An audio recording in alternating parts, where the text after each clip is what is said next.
कहानी शुरू होती है रेमी नाम के एक आदमी से जो बहुत अच्छा पेंटर था। अपनी बीवी और बच्चों के साथ बहुत अच्छी जिंदगी गुजार रहा था। एक दिन इसने देखा जब वो अपने बच्चों के साथ खेल रहा था कि वो अपनी कुर्सी के अंदर धंसता जा रहा है, यानी जैसे कोई चीज उसे अपनी तरफ खींच रही हो। मगर वो फौरन से खड़ा तो हो जाता है, लेकिन ये अजीब चीज वो काफी देर तक सोचता रहता है। उस दिन के बाद उसके साथ अजीब अजीब चीजें होने लगी, जैसे वो कभी सोफे के अंदर धंसने लगता तो कभी बेड के अंदर। मगर उसको इन सब बातों के बारे में कुछ भी समझ नहीं आ रहा था कि उसके साथ क्या हो रहा है। वो इस चीज के बारे में काफी ज्यादा सोचता है। एक दिन वो स्टूडियो में जहाँ पर वो पेंटिंग करता था अपने बच्चों के साथ था। उधर वो काम करते हुए पानी का टैप बंद करना भूल गया, जिससे उसका सारा स्टूडियो पानी से भर जाता है। उसकी छोटी सी गलती की वजह से उसका सारा स्टूडियो बर्बाद हो गया था। वहाँ पर जब वो अपनी कुछ पेंटिंग्स को बचाने की कोशिश भी करता है, मगर जैसे ही ये पेंटिंग्स लेने जाता है वो जमीन के अंदर धंसने लगता है। मगर इस बार वो बाहर नहीं आया था बचकर, वो किसी और दूसरी दुनिया के तालाब में पहुंच चुका था, जहां एक नहीं, दो नहीं, बल्कि 3 सूरज थे। वहां पर वो कुछ जंगली लोगों को भी देखता है, मगर अगले ही पल उसको कोई पानी से खींच लेता है। अब वो वापस अपनी दुनिया में आ गया था,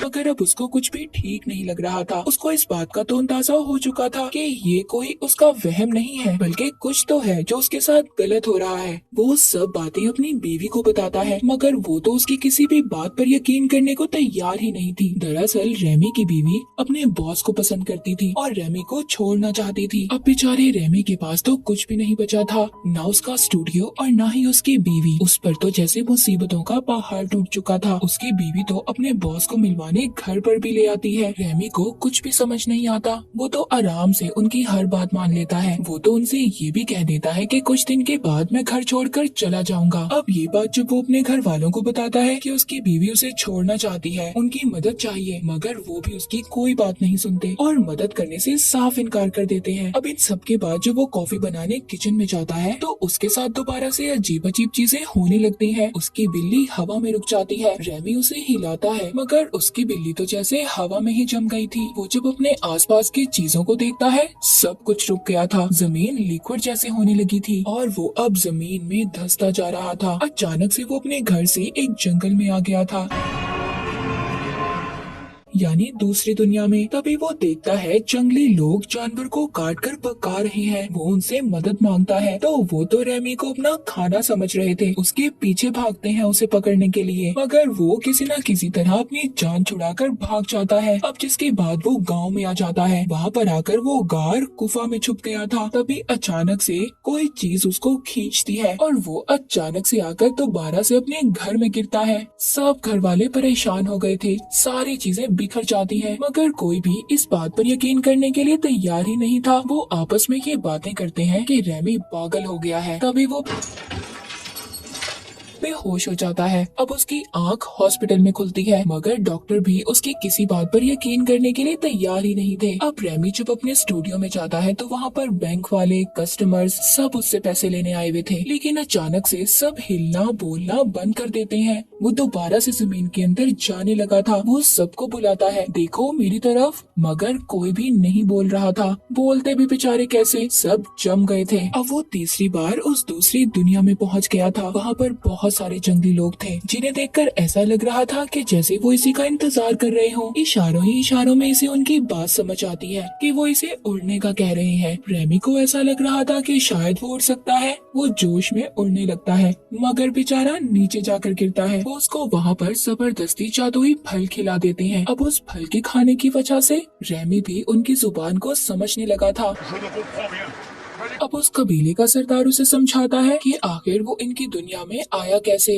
असल में सब जंगली लोग जुटान नाम के खतरनाक जंगली राक्षस से बहुत परेशान थे। वो किसी को भी उठाता था और मारकर खा जाता था। कबीले के लोगों को अपनी एक पुरानी किताब से ये पता चला कि दूसरी दुनिया का आदमी ही उन्हें इस राक्षस से बचा सकता है, इसीलिए जादू कर वो रेमी को अपनी दुनिया में लाने की कोशिश कर रहे थे। हमें यहाँ पर पता चलता है जो भी रेमी के साथ हो रहा था वो सिर्फ इनके जादू की वजह से हो रहा था, मगर वो इनकी मदद करने से साफ इनकार कर देता है। इसको मनाने के लिए वो जंगली आदमी इसे उल्टा भी लटका देते हैं। इसे एक जगह पर बंद भी कर देते हैं जहाँ पर ये जोटान को मारने का प्लान सोचेगा। अब वहाँ पर जैसे ही ये तरबूज को उठाता है। अगर आप अभी भी वीडियो में हैं तो लाइक और सब्सक्राइब करके जाइएगा ज़रूर। वापिस से अपनी दुनिया में आ जाता है। इस बार ये किसी को कुछ नहीं बताता क्योंकि ये जान चुका था कि कोई भी इसकी बात पर यकीन नहीं करेगा। वो Il peut pas y avoir deux fois la même panne, hein. Pas sur le téléphone et sur la montre. Library जाकर गूगल से भी सर्च करता है मगर कोई फायदा नहीं था, उसे कुछ भी नहीं मिलता। अब ये सबसे तंग आकर ताकत की चीजें लेना शुरू कर देता है कि ये जोटान राक्षस को हरा सके, क्योंकि ये जानता था ऐसे तो कबीले वाले इसे नहीं छोड़ेंगे। अब वो दोबारा से कबीले के जंगली लोगों के पास पहुंच चुका था। वहाँ पर वो लोग उसको तलवार देते हैं और पूछते हैं, कहते हैं हम जोटान से कैसे बचेंगे। वो कहता है तुम्हें अपना गांव बदलना होगा, ऐसा करते हुए मैं तुम्हारी मदद करूंगा। मगर उन लोगों का ये मानना था अगर उन्होंने गांव को छोड़ा तो उन पर बिजली गिर जाएगी और सब लोग मर जाएंगे। रेमी खुद उन्हें पहले गांव से बाहर आकर दिखाता है, उसे कुछ नहीं होता। अब देखते ही देखते सभी कबीले के लोग उसके पीछे चलने लगते हैं। रास्ते में जोटान के दो आदमी उन्हें तंग करते हैं मगर रेमी बहुत ही बहादुरी से उनका मुकाबला करता है और वहाँ पर एक को तो मार भी देता है। जिसके बाद कबीले के सभी लोग अब उसे अपना सरदार मानने लगे थे। वो वापिस से अपनी दुनिया में आकर लड़ाई करने के नए नए तरीके ढूंढने लगा कि कैसे हम अपने दुश्मन को हरा सकते हैं। जिसके बाद वो कबीले वालों के पास जाकर उन्हें भी ये सब बताता है। उनके अंदर एक जज्बा पैदा करता है कि कैसे वो अपने प्यारों की हिफाजत कर सकते हैं। जिसके बाद ये अपनी दुनिया में आकर अपने बेटे के साथ टाइम गुजारता है और फिर दोबारा से दूसरी दुनिया में चला जाता है। तभी वहाँ पर ये देखता है कि वहाँ पर तो जंग छिड़ चुकी थी। जोटान की आर्मी कबीले के लोगों पर भारी पड़ रही थी, उन्हें बुरी तरह मार रही थी। अभी ये सभी लोगों को बचाकर एक जगह पर ले आता है और उन्हें अपना प्लान बताता है। जिसके बाद ये जोटान के आदमियों के पास जाकर उनकी बेइज्जती करता है, उन्हें थप्पड़ मारता है और फिर वहाँ से भाग आता है। सब उसका पीछा कर रहे थे। ये अपने कबीले के लोगों को कहता है इन पर हमला कर दो। इसका प्लान कामयाब हो गया था और खुद भागकर एक दरख्त में छुप गया। अब कबीले के लोग जोटान की आर्मी पर तीर बरसा रहे थे। सारी दुश्मन आर्मी मारी जा चुकी थी। अब ये सब कबीले के लोग रेमी के आगे सर झुका लेते हैं। वो अब उनका राजा बन चुका था। रेमी ने टेक्नोलॉजी का इस्तेमाल करके गाँव में बहुत कुछ बनवाया। कबीले वाले उसे अपना गॉड समझने लगे थे। उसे यहाँ हर चीज के मजे मिल रहे थे जो मजे बादशाह लिया करते थे। उसके आसपास भी बहुत सारी लड़कियां थी। काफी टाइम ऐसे ही गुजर जाता है। अब वक्त के साथ साथ रेमी भी बदल गया था। जहाँ पहले वो एक डरपोक इंसान था मगर अब काफी ना डर और बहादुर हो गया था। वो कबीले वालों के साथ गुलामों जैसा सलूक करने लगा था। पहले तो सब उसके हुक्म को मान रहे थे मगर अब आहिस्ता आहिस्ता वहाँ के लोगों ने उसके खिलाफ बोलना शुरू कर दिया। रेमी ने उनसे बात करने की कोशिश भी की मगर कोई नहीं माना। वहाँ के कुछ लोग अब रेमी को पकड़कर मारने वाले थे। तभी वो जमीन के अंदर धंस जाता है। दोबारा से अपनी दुनिया में आ गया था। रेमी अपना सबक सीख चुका था कि लोगों को ऐसे राजा की जरूरत नहीं होती जो उनके साथ गुलामों जैसा सलूक करे। रेमी वापस अपनी दुनिया में आकर अपने दोस्त से मदद मांगता है ताकि वो दोबारा से पेंटिंग्स को शुरू कर सके।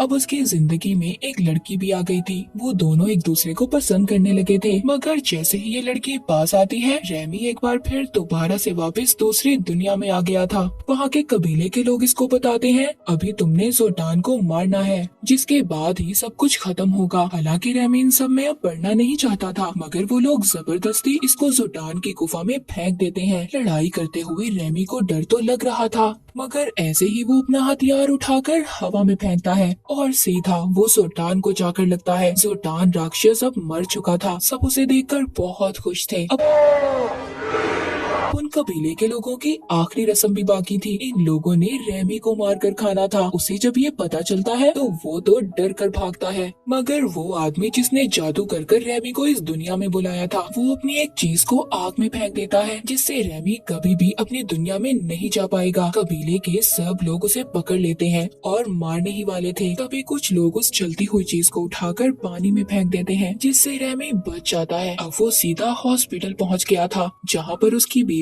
और वो लड़की भी थी जो उसे पसंद करती थी। जब उस लड़की को पता चलता है कि इसकी बीवी के साथ इसका डिवोर्स अभी तक नहीं हुआ तो वो उसे छोड़कर वहाँ से चली जाती है। इसकी बीवी को भी अब ये एहसास हो गया था कि उसने जो भी किया वो उसकी बहुत बड़ी गलती थी। वो रेमी से माफी मांगती है। उधर दूसरी दुनिया में जंगली लोगों ने रेमी का स्टैचू बनाकर हमेशा के लिए उसे याद रखा था। मूवी के आखिर में रेमी अपनी बीवी और बच्चों के साथ समुद्र के किनारे था। सब कुछ बिल्कुल ठीक हो चुका था। सब लोग बहुत खुश थे और इसी हैप्पी एंडिंग के साथ ये मूवी यहीं पर खत्म हो जाती है।